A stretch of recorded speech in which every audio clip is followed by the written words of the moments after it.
चैत्र महिना. चैत्र महिना रखरखत्या उन्हामध्ये एक नवी बहार घेऊन येतो. पानगळती होऊन आलेली चैत्र पालवी मनाला आल्हाद देते. लाडक्या माहिरवाशिनीच्या रूपाने चैत्र गौरीचे महिन्याभरासाठी घरोघरी आगमन होते.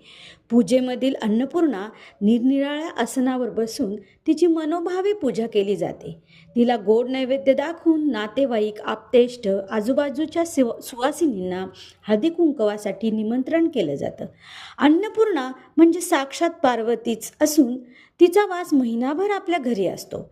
त्यामुळे तिच्या स्वागतासाठी घरापुढील अंगण सारवून त्यावर रांगोळी काढली जाते आणि त्या वैशिष्ट्यपूर्ण रांगोळीला चैत्रांगण असं म्हणतात. चैत्रांगणाची सुंदर रांगोळी पार्वतीच्या रूपाला शोभेल अशी तिची शस्त्रे म्हणजे शंख, चक्र, गदा, पद्म आणि तिची वाहने म्हणजे गाय, हत्ती, कासव, नाग, गरुड होत.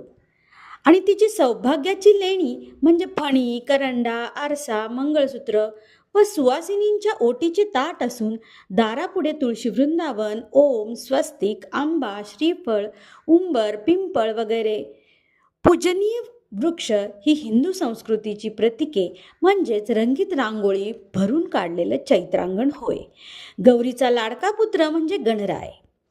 त्याचे पण चित्र काढले जाते कारण तो आपल्या आईला घरी नेण्यासाठी आलेला असतो.